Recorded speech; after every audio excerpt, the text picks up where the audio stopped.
তো good morning, সকাল সকাল এই যে আবার বেরোনোর জন্য তৈরি হয়ে গেছি। এখন চলে যাব, কদিন থাকলাম, বেশ ভালোই হলো। আর বাবুকে স্কুলে একবার দিয়ে তারপরে যাবো। এই যে তুমি যাবে তো আমাদের বাড়িতে? যাবে, হ্যাঁ, এটা দিদির ছেলে।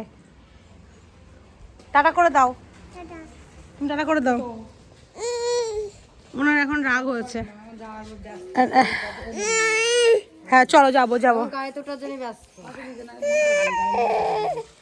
এই যাস সবাই, তোরা থাক, তোরা আরো দুদিন থাক, বুঝলি তো।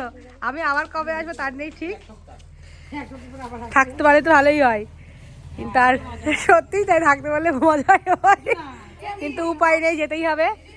একবার বাবুকে স্কুলে দেবো, তারপরে যাবো।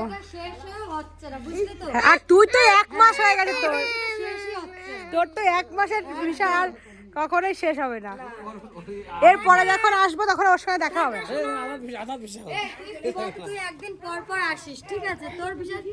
না থাকুক এখানে, এখানে যে খেলা করবে না আবার। চলো না, এখানে সবাই খেলা করবে তো কিছু না, চলো যাই। দাঁড়া বাবু, আস্তে আস্তে যা।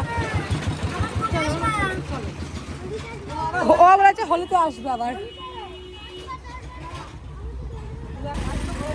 জানি ইয়েতেই আছে, গাড়িতেই আছে। ডাকো ডাকো। বাম্মা কি বলছে?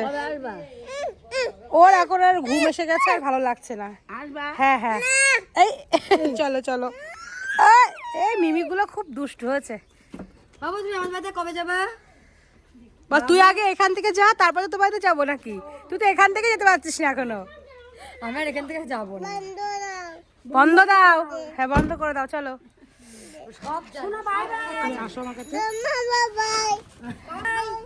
বাই বাই করে দাও, বাই বাই করে দাও সবাইকে। দিদান বাই বাই, আসি হাজিও, বাই বাই করে দাও সবাইকে। ওই দেখো এদিকে সবাই রয়েছে, বাই বাই করে দাও। কি চলো, ধরতে হবে। কি ধরবা? এখানে ধরতে হবে, ওরা এখান থেকে অটোই যাবে, তারপরে যাবে। তোমার স্কুলেই পড়ে, এখান থেকে অনেকে স্কুলে যায় জানো তো। এই দেখো, ও তাহলে ওটা আলাদা স্কুল। কি হয়েছে ছোট, কি হয়েছে শোনা? চলো টাটা, আবার পরে দেখা হবে।